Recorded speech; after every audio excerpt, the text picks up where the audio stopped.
تو خیبر پختونخوا اور پنجاب کے حالات ہیں جہاں بارشوں نے تباہی مچا دی ہے۔ خاص طور پر لکی مروت، سوات اور بنوں کی بات کی جائے تو یہاں طوفانی بارشوں کے باعث دیگر واقعات میں 12 افراد جان کی بازی اب تک ہار چکے ہیں، 15 سے زائد زخمی بھی ہوئے ہیں۔ اس تمام تر صورتحال پر بات کرنے کے لیے لکی مروت سے بول نیوز عرفان اللہ ہمارے ساتھ موجود ہیں۔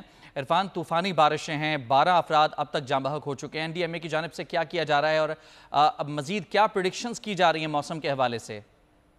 جی بالکل سر، نورنگ میں گنڈی خان خیل سمیت مختلف علاقوں میں طوفانی بارشوں نے تباہی مچا دی ہے۔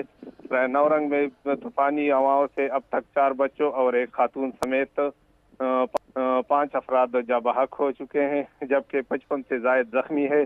بنوں میں بھی 8 افراد جاں بحق ہو چکے ہیں اور 60 سے زائد زخمی ہیں، جن کو اسپتال میں طبی امداد دی جا رہی ہے۔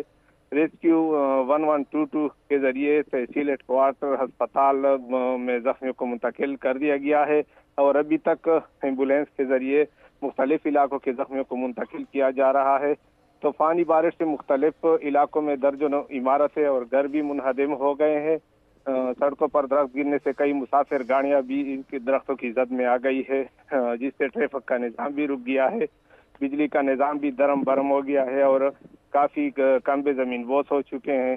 طوفانی بارش سے ہونے والے مزید نقصانات کے لیے تحصیل ہیڈ کوارٹر اسپتال اور بنوں کے تینوں ہسپتالوں میں ایمرجنسی نافذ کر دی گئی ہے اور تمام عملہ کسی بھی ایمرجنسی کی صورت میں اسپتال میں موجود ہے۔ جی ٹھیک ہے عرفان، ایسے حالات میں سب سے پہلے زمینی راستوں کو کھولنے کی کوشش کی جاتی ہے، اس حوالے سے اپڈیٹ کیجیے گا کون کون سے مقامات ہیں جہاں زمینی رابطہ جو ہے وہ منقطع ہو چکا ہے اور اس کو بحال کرنے کی کوشش کی جا رہی ہے؟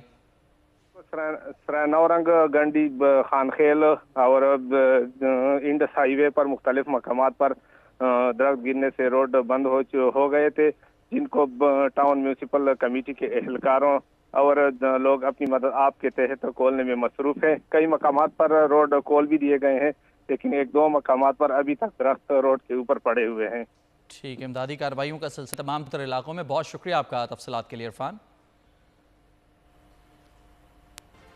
آگے دیکھیے سندھ کا بجٹ کیسا